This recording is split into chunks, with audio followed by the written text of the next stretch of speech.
back to Geeking Things. I'm Tef. I'm Saidar. And today we are going to continue our review of Joe Abercrombie's First Law series with book 3, Last Argument of Kings. That's right. So, how we're going to start this out is, because I've already finished this book, and Saidar here's about halfway through. That's right. About, well, maybe a little bit Maybe more. a little more than halfway, but either way. And now she's starting to realize how amazing of an author Mr. Abercrombie is. I mean, Yes. the way he segues into things and back and forth, and the way he tells his story is just, it's phenomenal. It's dark. It it's is great. definitely dark. It's not just dark in that there's so much bad stuff going on all the time in war, because we're kind of used to that in our own world. But it's also dark in the fact that everybody has such dark feelings. Yeah. They're all so cynical. The person that's trying to behave the best is the person that's probably killed the most. Right, exactly. And that's what we're going to find out in this part, well, this first half of this book. So, speaking of him, let's talk about Logan Nine Fingers. Oh, yes. So, what has Logan done in your travels so far? First, he parts ways with Pharaoh, and that's tough for him, because he was really hoping that she would reach out and be like, stay with me, let's see what we can do together. Because I think for the first time in his life, he found somebody that he felt was maybe as evil as he was, but also redeemable. And he has to go off and keep himself busy, Right. Because Baez pretty much just set him loose. He's like, Yeah. oh, He's thank like, you for well, your help. You did your part, that was the only thing I needed you for, you're good, you can move on. So So he goes out on his own, and he does end up going on his own, but he just runs into his old crew. yes, he runs into Three Trees and Black Dow, Yeah. and I hope I said those names right. Yeah, he does. He does some battles with them, Mm-hmm. some here and there, and it's kind of like some old stuff. And Little worry about Shivers, because Shivers was the son the of a second man he son. killed. So he has an amazing journey as well, because have you gotten up to the point where he meets Bethod?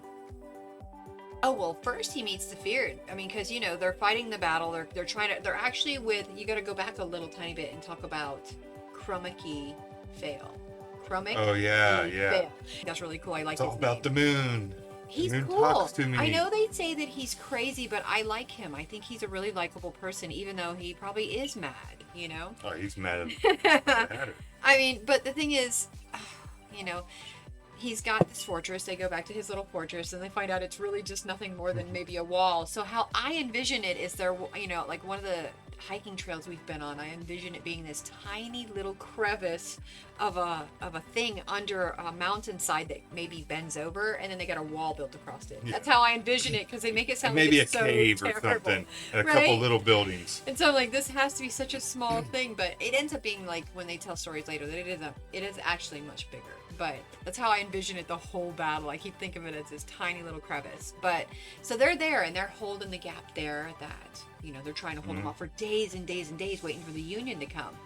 Little do they realize that the Union's had problems of their own, like West wants to show up and be the person he said he would be for them. And he's trying his hardest, but there's these roadblocks, I guess, if you will. But we'll get to that in a moment. Do you want to continue with where Logan goes? Yeah, let's keep going with Logan. Okay, so then after this situation happens, there is a battle where the Bloody Nine comes out, Yes. and he unfortunately kills one of his friends, Tull, and he accidentally kills one of Crummockie's children, a little boy. And at the time, They don't really touch on it much at first. It's kind of washed over a little bit, kind of like because of what's happening and the fact that they're still not really done, because Bethod gets away. He's not Right. there. They do not find him in any of the people. So they realize someone has to move on. And so, of course, Logan is like, well, it's me. It's always been me. And so he's going to move on and follow up after Bethod and find him. He knows he's in the forest. he knows he's out there.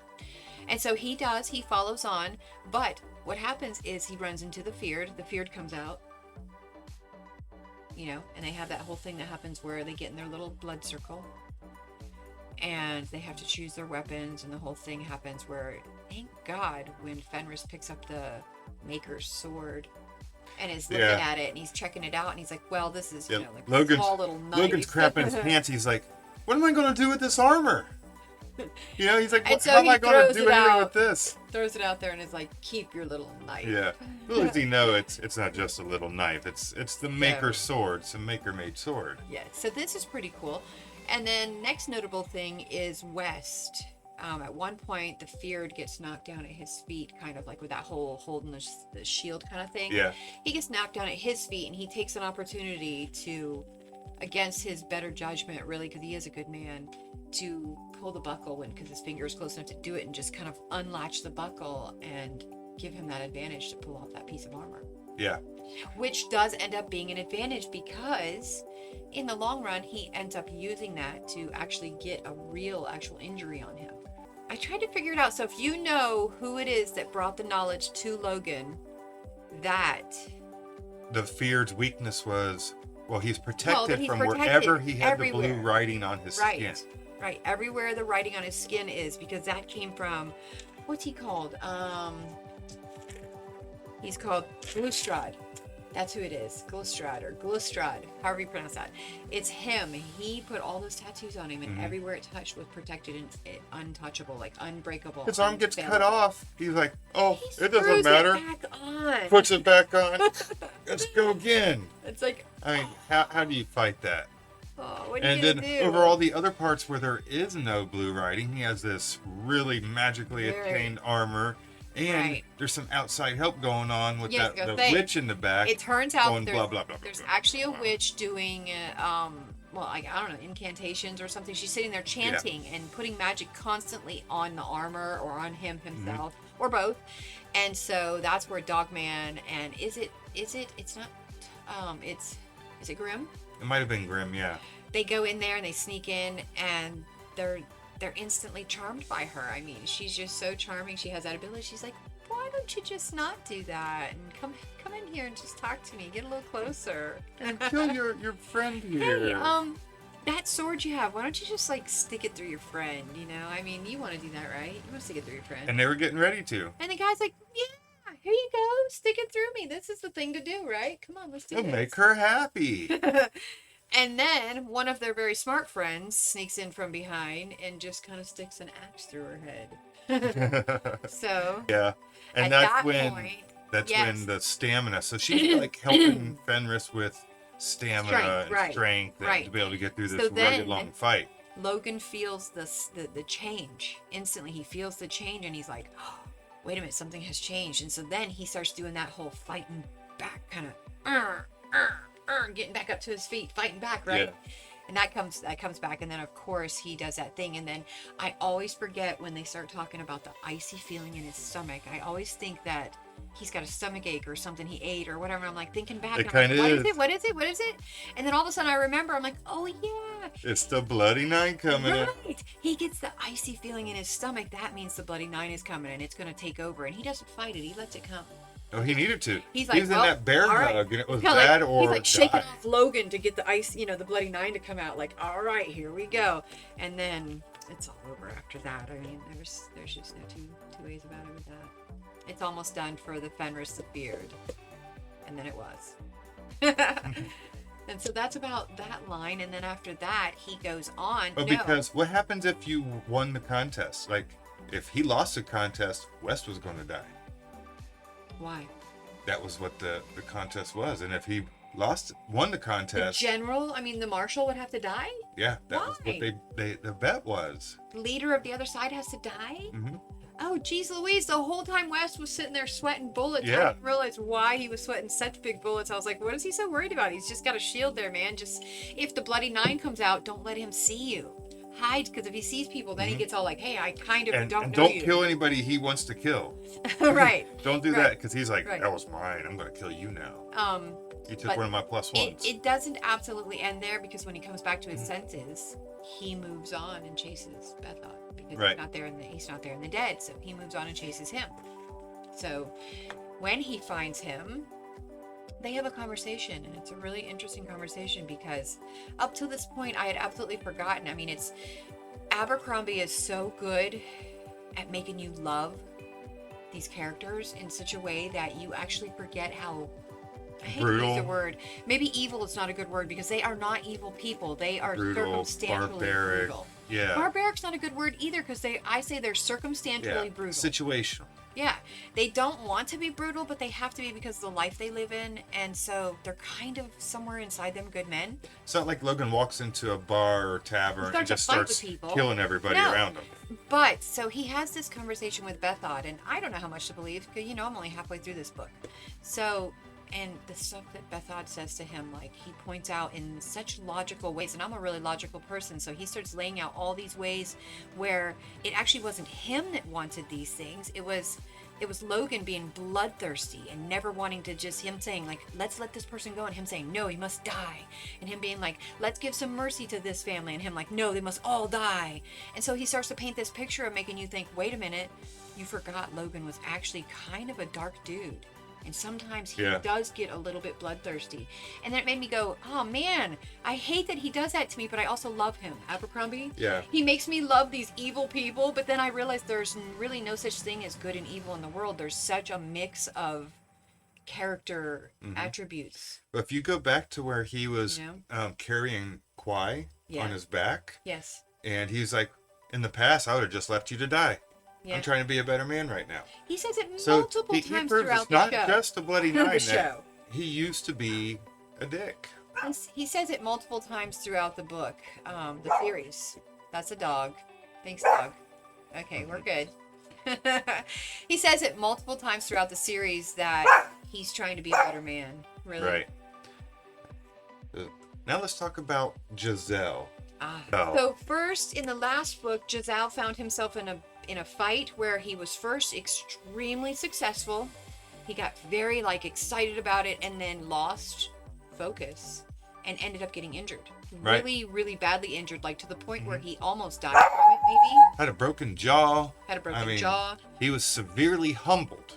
He came back a totally different person the way he interacted with the people he knew before. Yeah. Aldi a little bit. Yeah, that was different. Artie? Yeah, Artie. Yeah. No, it's not Aldi. Artie. I have more old names and numbers, so. Okay, so he comes back, and then he gets sent right back out, and he's like, he promises himself to Artie, right? He tells her, I won't disappoint you. I love you. I want to marry you. And then he goes to visit people because they make him, they call for him, and he's like, okay, fine, I'll go visit them. And he's like, I don't want to, because I know what they're going to do. They're going to try to push me back into the military. Did Glock to have a visit with him? Well, of course, he has visits with him about all the Artie. time. Yeah, always. He's always having visits with him. Don't leave her alone. You can't do this. He's like, the first one he had was like that, but the second one was, you're going to marry her. There's just no two ways about it. You're marrying her. So he's like, okay, fine, we're going to do this. So he was cool. He was he's like, okay, I want I'll marry her. Twist my arm. Yeah, no. But then they come and have him come see his superior, not his superior, but his who's above him and stuff, in the military, and they tell him that they want him to move up in ranks and stuff, and they keep trying to push him up and push him up, and then this crazy thing happens with Baez. Yeah. It's like they have the councils arguing about who's going to be the next king, and they're doing the whole thing where they play each other against each other, and they're trying to get votes and all that. Total politics. Everybody has a certain amount of votes. Right. But right in the middle of it, Baez comes up, and it's like, oh, not this guy. Right? And so he comes up, and he just throws out this stuff. He's like, well, there's actually an heir. And they're like, no, there's not. They're all dead. And they're like, there's actually an heir. It's a bastard. He's a bastard. And I know about it. And it's this person right here. And they say the person, and people are shocked. And they're like, whoa, wait a minute. That actually is possible. That person is a possible heir maker. So then they have to accept this. And there you go. Baez pretty much controls the whole thing happening. Yep. And next thing you know, Giselle is a king. Out of nowhere, King Giselle. King Giselle. And then before he can even really get on his feet, he is presented with the bride of the prior to be king. Well, because they're like, you cannot marry a commoner as a king. And he's like, why not? And they're like, you can't. And so then he's like, okay, I can't. So then they're like, right away, you got to get a queen. They're like, we got one for you already. Here, this one was already, ready to go. This one's perfect for you. Take it. It's crazy. Poor guy. Yeah. Because she doesn't really like him at all. She doesn't like him mainly. Have you found out why yet? Well, I don't know. At this point, she doesn't like him because she says he's a bastard, and she doesn't like the fact that she thinks he's unpure. that's more of an excuse and not the full reason. You'll find out the full reason later. Okay. All right. So then, no, I don't know that. And then he spends a lot of time sleeping on the floor, being mistreated by her and her women, her ladies' maids, and just putting up with a lot of garbage. Any man shouldn't have to put up with it in the first place, but especially not a king. Yeah, he is the king. I could see her being like, wow, I really didn't want to be forced into this marriage. It's not what I wanted, so you're not touching me. I can understand that part, maybe, but you're going to have to make an heir at some point. You know this. And this man is being nice to you. And there are way worse people in this realm. Are you kidding me? Yeah. This realm is filled with bad folks. So the idea that Giselle is a bad guy, I mean, that's laughable. I mean, he used to be all about himself, but he was never like cruel to a woman. No, he wasn't really cruel. He would never be harmful, like aggressive and harmful with a woman. So she's being unfounded, and I think she's kind of mean and a brat, to be honest. All right, so that's where we're at with Giselle. Yeah, Perez. All right, so who else is on our list? We got West. We touched on West a little bit when he was helping out Logan. So West had this unfortunate occurrence of Marshall Burr dying. Yeah, because he was sick for a while. And they had absolutely thought that it was going to be one of the two generals that already were there. Yeah, that was hilarious because you kind of saw it coming. I did. I was like, okay, they're trying to play these two generals. And I'm thinking, it's not going to be the two generals. It's going to be West because he's a commoner. And there is a reason they're going to have to push him up in the ranks because he's a main character. Yeah. He's got main characterism. But he's a commoner that has done great deeds, so he deserves his elevation. Great deeds. I'm not saying I like West, and I think he should be pushed up a bit. Yeah. So they get the news, and then everybody's like, "What?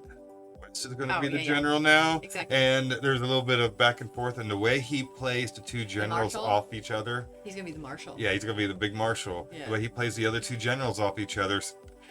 It's because outstanding, and it actually turns those two into almost kind of like friends. Right, because they were both trying to control him. They were trying to overpower him like they were bosses, and he made it seem like... And they hated each other. Yeah, and they hated each other. So he made it seem like each one of them was in his favor so that the other one would behave better so that they could get that favor. And made it seem like you're not going to let this one get the one up on you, are you? And the whole time, nothing's getting done. No, I mean it's just, or stupid charges. it was great. Freaking charged. We didn't give the signal yet. I thought it was a great play on his part. Yeah, it was genius. I liked it. Outstanding storytelling. Yep. So then, that's what I was talking about. Yeah. All right. Anything else? Oh, and he tries to write home to Artie. Yes, he does try to write home to her. Every time he tries to write home to her, he has a problem because he can't word what he wants to say to her. He doesn't know what to say because of their last interaction. And pretty much so much has changed, and he just really doesn't know where to come from it. Right. So there's that. And especially with the whole becoming king. Because now they suggested, well, she could be your, concubine or whatever they want to call the piece on the side. Right. Especially since he's not getting any from his wife. Oh, are you talking about Giselle? Yeah, Giselle. Oh, I was talking about West. I was talking about Artie. Oh, yeah.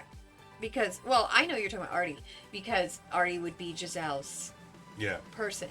But I don't think he feels like he can do that. I think he's too... First of all, like you pointed out, he's too humbled. Something has changed in him. And, like, normally, that would have been a normal thing that Giselle would have done. Right. He would have been, like, totally like, my queen hates me. I'm going to go see Artie. And maybe he still will. I don't know. I haven't read it. But the point is, at this point right now, I feel like he is this person that's like, I don't know. She is really bitch slapping him a lot. But there is this moment that comes where she isn't. And he stands up for himself. But it's really more, it's kind of against one of the ladies' maids, which I think ends up being a countess or something, that speaks out against him. And he has had it. And that is it. And he like backhands her. To the ground. And do not condone violence, especially not to women. But in this situation, he puts her in her place, and of course they're all like, oh my God, they're appalled. They can't believe it. The thing is, as king, he could have had them executed. I know, and that's on a whim. Now, he doesn't even have to have a reason. In our world, these things are not as dire as they seem in this book, but in their world, the way these ladies were behaving could get them beheaded, and it's just really not wise. I know that this girl is from an important family, but she is not the king. Mm-hmm. And you'll see how important. Yeah, so That's an interesting Yeah. situation there. All right, so was there anything else about West? His Well- story doesn't really keep going until a little bit later. I mean, that's pretty much all there is there, other than what he does with pulling the buckle and stuff, you know? And finally, we got Glocta. This man is never a lack of crazy things going on. So he's been abducted twice in this book.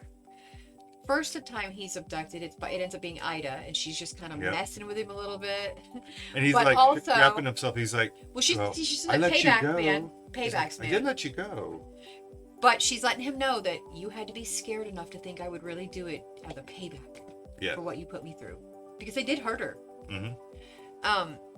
But then she gives him information, lets him know that the Gurkish are coming to the city. They're gonna Yes. attack it. The Gurkish are coming. The Gurkish are coming.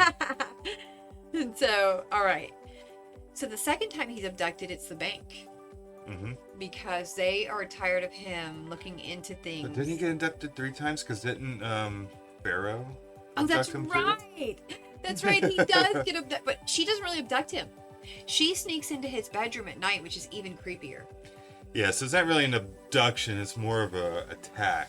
But She tries to drown him to death until she's sure that he's paying attention, and then he assures her throughout the situation that goes on that he is not going to be a problem for her and that we're good. We're all good, and I'm just looking into you because I want to know about Baez, so you're fine.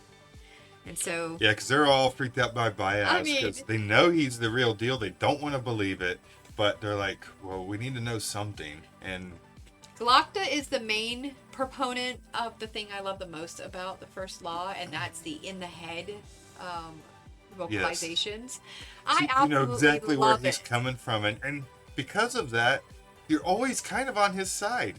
They He doesn't all want to do hurt it people, a but he's little, forced to. but mainly Glocta, he does it so much, and when he does it, I always have a smile on my face. I'm always laughing. Yeah. It's so funny the stuff he thinks of in his head, and the way he says it. So he is dealing with being squeezed by salt constantly. Get me results. So he keeps having to torture people for information he knows he won't get because they are innocent, just so the people and Salt can have something to be mad at, somebody to make the victim, or the villain. And it's crazy because he keeps having this whole why do I do this? And then so many people keep asking him, after what was done to you, how could you dare do it to other people? Exactly. And I keep asking myself, why would you? There's got to be a secret It's like the to only it. thing he knows is like with the psychology of people that have been kidnapped and everything. I know there's a certain phrase for that. I don't know. Stockholm syndrome or something like I'm that. not sure, Where but- they're actually get a bond with their captors or something like that. So he kind of is part of that because he had 2 years of extreme torture. I think can't there was a imagine. day they left you alone. Every day you're feeling the pain of something else. It's just insane to think about having to deal with that on a What's daily crazy basis. is when I'm reading, well, I don't read, we do audiobooks. So Yeah. shout out to audiobooks. We love audiobooks. We love Audible, or anybody else that puts out audiobooks. So, but when I'm listening to the books, by the way, the reader of the first Law series is amazing. He is great. I will make sure to put the name up here in the video.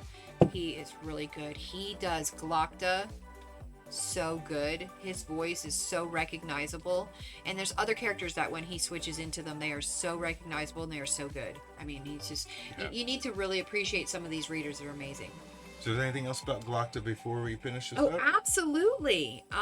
So We got he finally, in the last part that I have Glocta in, kidnaps or takes into custody the dentist. Yes, the dentist. The best dentist in all the realm. The one. dentist that said that he could not help Glocta when he came back. Glocta The had dentist. so much of his teeth removed, so much torture done in his mouth. The jack-o'-lantern thing. He went to see the best dentist there was, and he couldn't help him, apparently. So, there's some hatred there. Yeah. There's some payback. A little bit of a, oh, really? And I'll be honest, I am right there at that borderline. I don't know. So, Hef knows. I don't. We'll see you next time, and we'll let you know what I find out. Yes, thank you for watching today. Please like and subscribe. down below, and please leave a comment if there's some other books out there. We are looking to do the Brandon Sanderson Secret series of books that he read. In 2023. Yes. Yep. We're going to be doing those throughout 2023, but there's going to be times in between where we can fit some other books in. Right. They're going to come out in January, April, October, I don't know, every 3 months, pretty much. And we're going to be debuting a new show. Instead of doing what we're doing now of reviewing books individually like this, it's because we can't read at the same speed. So we're going to incorporate everything. We're going to call it our Weekly Geekly, which is pretty much our week of geek. Yep. What anime are we watching? What TV shows? What books are we reading? What we're doing with them? And what are our favorite songs right now? What are the songs we put on every day and listen to? Yes, a lot of that. And then sometimes we'll have some polls.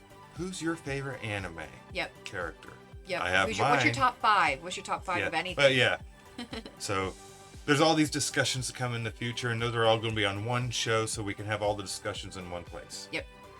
So thank you for watching. Please like, subscribe below. And we'll see you next time.